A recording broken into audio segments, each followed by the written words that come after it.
Bom, pessoal, vamos dar continuidade às correções. Nós paramos na pergunta de número 34. Vamos lá.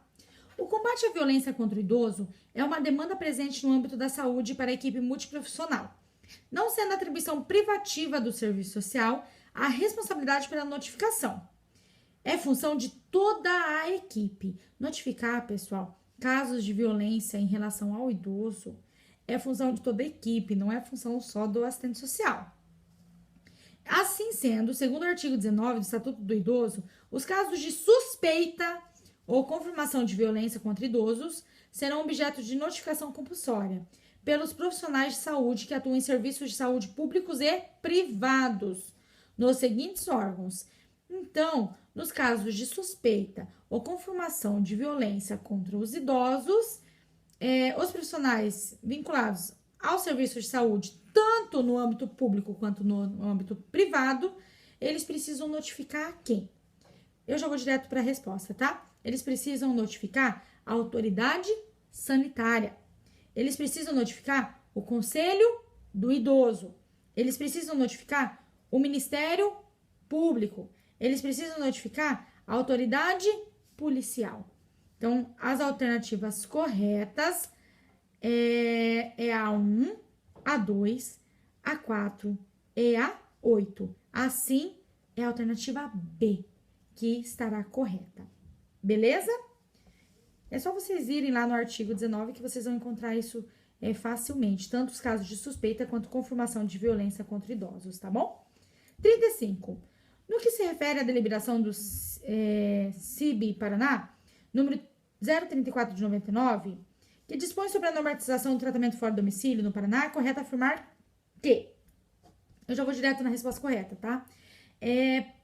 Para vocês acertarem essa pergunta, vocês precisam ler essa orientação, essa deliberação da CIB Paraná, tá?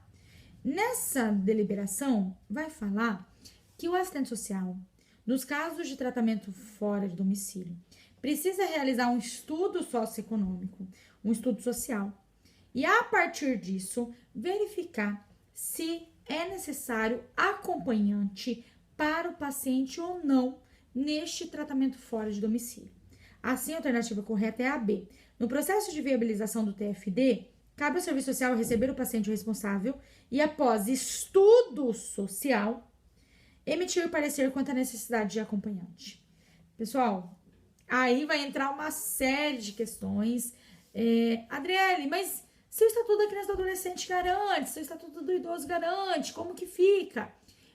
Por isso que o parecer do assistente social tem que enfatizar, inclusive, essas legislações, tá bom? Então, neste documento, traz que, no processo de viabilização do TFD, cabe ao serviço social receber o paciente ou responsável e, após estudo social, emitir o parecer quanto à necessidade de acompanhante, beleza? Não vamos entrar em questões polêmicas, porque aqui não está questionando questões polêmicas, está questionando o que esse documento traz. E esse documento traz isso, tá bom? Vamos lá para 36.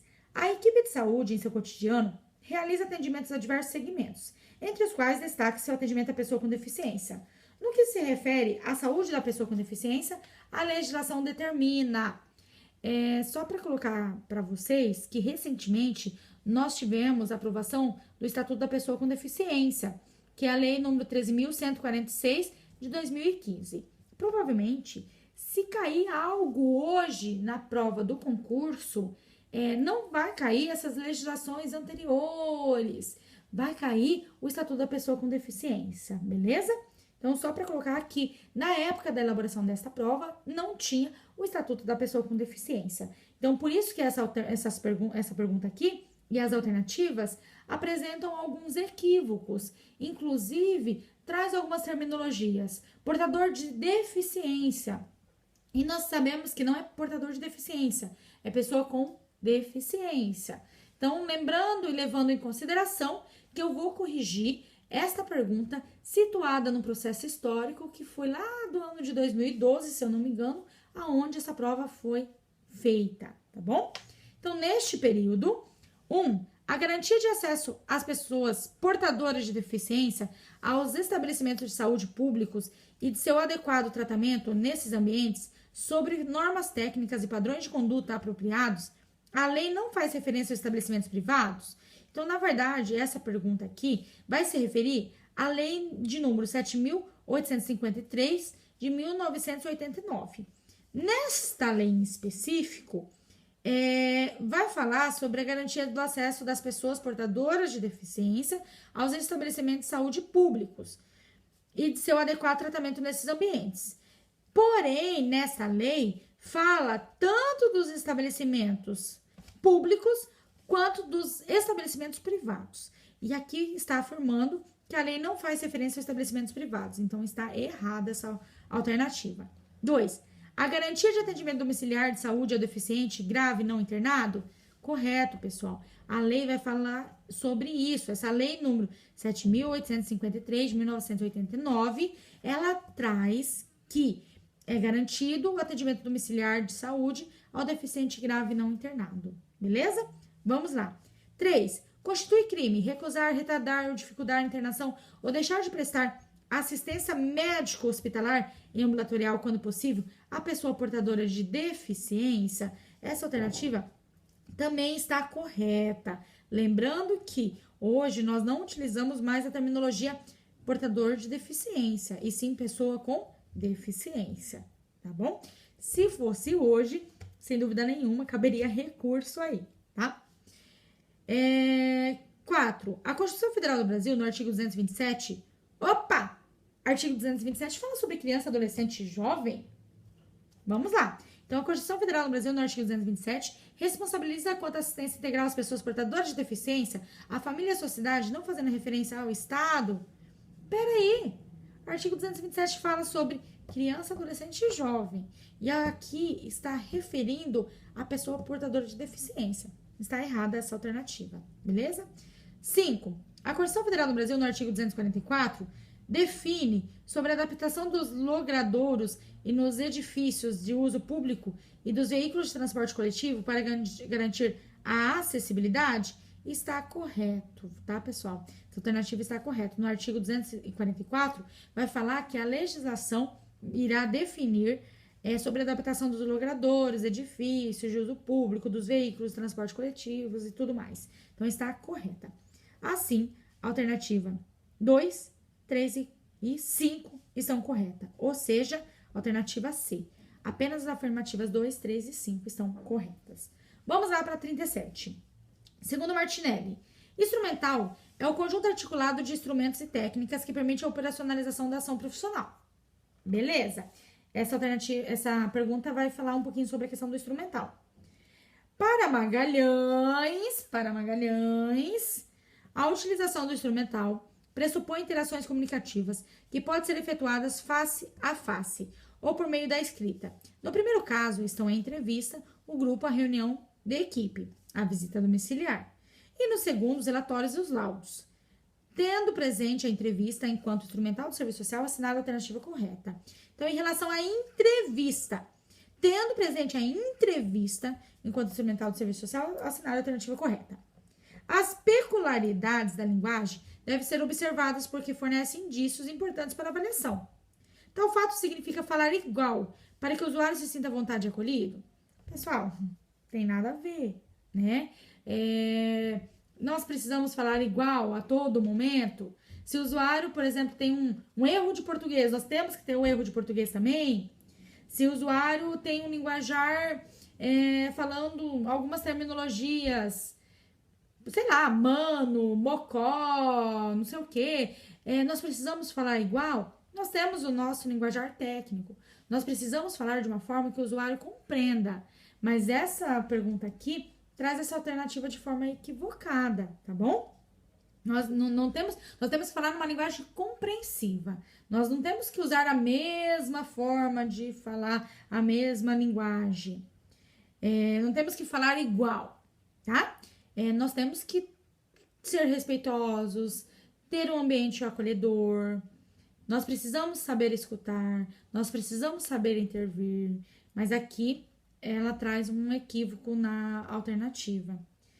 B. Um bom entrevistador ouve muito e fala pouco. Ou seja, deixa o usuário falar à vontade, mesmo que esse seja prolixo e repetitivo. não é pressa. Um bom entrevistador, ele precisa saber conduzir uma entrevista. Quando ele percebe, por exemplo, que a entrevista está sendo direcionada para um outro caminho, esse entrevistador precisa, de certa forma, trazer para o caminho que ele gostaria de conduzir a entrevista. Então, ele tem a função de conduzir essa entrevista. Está errado. C. Quando na entrevista é utilizado um roteiro, este não pode ser caracterizado como questionário. Vamos lá. Está pedindo a alternativa correta. Quando na entrevista é utilizado um roteiro, este não pode ser caracterizado como questionário? Correto, pessoal. Roteiro é diferente de questionário. Roteiro, eu coloco as perguntas e a partir da entrevista eu estarei questionando em cima daquelas perguntas que eu coloquei no meu roteiro. O questionário é quando eu pego, faço um documento e eu dou para o usuário preencher. Ou quando eu determino as perguntas. Então, tem uma diferença de questionário e roteiro. Quando nós fazemos entrevista, nós utilizamos roteiro de entrevista e não questionário, são coisas diferentes. Então, aqui, ó, quando na entrevista é utilizado um roteiro, este não pode ser caracterizado como questionário. Então, existe diferença entre roteiro e questionário, beleza? Essa alternativa está correta.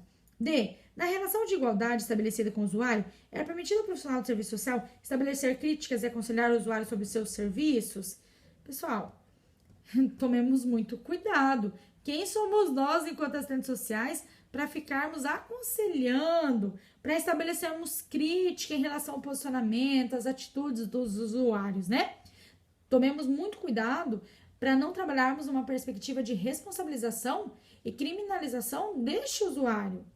Nós precisamos compreender tudo que está por trás, todas as relações sociais estabelecidas. Cuidado para não trabalharmos naquela perspectiva de ajustamento, tá bom? Então, está errada também. E silêncios também são diálogos que comunicam mensagens. Por isso, o assistente social deve interrompê-los e questionar o usuário quanto ao seu significado? Será que toda vez que tiver o silêncio, nós temos que falar: por que você está calado? Por que você está em silêncio? Não, né, pessoal? O bom entrevistador, ele tem que saber conduzir essa entrevista. Não é questionar a todo momento atitudes como, por exemplo, a questão do silêncio. O silêncio significa muito. O silêncio significa muitas questões que às vezes não são transmitidas na questão da linguagem falada, na fala. Mas não é o assistente social que tem que ficar questionando. Ah, por que você está em silêncio? Por que você está calado? Tem nada a ver. Então, a alternativa correta é a C. Quando na entrevista é utilizado um roteiro, este não pode ser caracterizado como questionário. São coisas diferentes. Questionário é uma coisa, roteiro é outra. Beleza? Tomemos cuidado, tá? Tomemos cuidado para não acharmos que nós somos os reis da sabedoria e durante a entrevista ficar fazendo críticas, ficar fazendo um aconselhamento em relação às atitudes do usuário. Esse não é nosso papel enquanto assistente social. 38. A resolução CEFES, número 557, de 15 de setembro de 2009, dispõe sobre a emissão de pareceres, laudos, opiniões técnicas entre o assistente social e outros profissionais, segundo a resolução em referência, assinada a alternativa correta. Inclusive, vocês precisam ler essa resolução, número 557, porque ela vai cair no TJ. Então, leiam essa resolução, certeza que cai. Essa resolução, ela vai falar sobre o quê? Sobre a emissão de pareceres, laudos, opiniões técnicas entre o assistente social e outros profissionais. Inclusive, nós trabalhamos sobre essa questão. Quando nós vamos emitir um posicionamento técnico relacionado a uma visão da equipe, nós temos que deixar extremamente claro qual é o posicionamento do serviço social, qual é o posicionamento da psicologia, por exemplo, tá? Nós não podemos fazer um relatório, um parecer único e falar: esse é o nosso posicionamento enquanto equipe. Nós precisamos deixar claro qual é o posicionamento do serviço social, porque inclusive pode ter afirmações durante o posicionamento da equipe que não condiz com o nosso posicionamento enquanto assistente social, ou que nós, enquanto assistentes sociais, não somos capacitados para, por exemplo, diagnosticar. Às vezes, a equipe manda lá um relatório com um diagnóstico de um paciente e nós assinamos embaixo. E quem somos nós para diagnosticar? Para saber qual é o diagnóstico daquele caso, daquela situação. Então, temos que tomar muito cuidado, tá? Leiam essa resolução, que essa resolução vai cair nesse concurso. Então, assinar a alternativa correta em relação a essa resolução. A elaboração, emissão ou subscrição de opinião técnica sobre matéria de serviço social, por meio de pareceres, laudos, periciais e manifestações, são atribuições privativas do bacharel em serviço social. Prestem atenção, pessoal. Não é do bacharel em serviço social, é do assistente social. Ou seja, além de ser bacharel em serviço social, tem que estar regularmente inscrito no CRES. Então, essa alternativa está errada, porque fala que é atribuição do bacharel em serviço social e não é atribuição do assistente social devidamente inscrito no CRES. B. O bacharel em serviço social. Errado de novo, não é bacharel em serviço social, é do assistente social regularmente inscrito no CRES. Então, ao emitir laudos, pareceres, perícias e qualquer manifestação técnica sobre matéria de serviço social, deve atuar com ampla autonomia, respeitando as normas legais, técnicas e éticas de sua profissão. Está errado, principalmente esse comecinho aqui que fala do bacharel em serviço social. É do assistente social regularmente inscrito no CRES. C. Ao atuar em conjunto com outra categoria profissional ou equipe multiprofissional, o assistente social deve diluir no parecer da equipe a sua opinião técnica, que não deve ser apresentada separadamente. Errado, pessoal. Nós não podemos fazer um parecer único, o parecer da equipe técnica. Tem que deixar claro qual é o parecer do serviço social, tá? Não pode diluir as opiniões em um único parecer, porque senão nós, enquanto assistentes sociais, perdemos a especificidade da nossa prática profissional. D. No atendimento multiprofissional, a avaliação e discussão da situação poderá ser multiprofissional? Lógico. Respeitando a conclusão manifestada por escrito pelo assistente social, sim, a discussão ela pode ser multiprofissional. Porém, há de se respeitar a conclusão, o parecer do assistente social, que tem seu âmbito de intervenção nas suas atribuições privativas. Então, essa alternativa está correta. E, ao atuar em equipes multiprofissionais, o assistente social, assim como os demais técnicos, deverá, em uma perspectiva transdisciplinar e unissona, transpor os saberes das diversas especializações presentes. Errado, pessoal. Nós precisamos garantir as especificidades da nossa profissão, tá?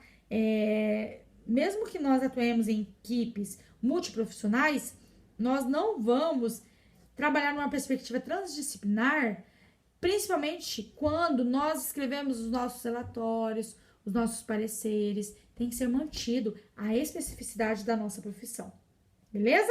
Então, a resposta correta é a alternativa D. No atendimento multiprofissional, a avaliação e discussão da situação poderá ser multiprofissional, respeitando as conclusões manifestadas por escrito pelo assistente social, que tem seu âmbito de intervenção nas suas atribuições privativas. Leiam essa resolução porque ela vai cair no concurso do TJ.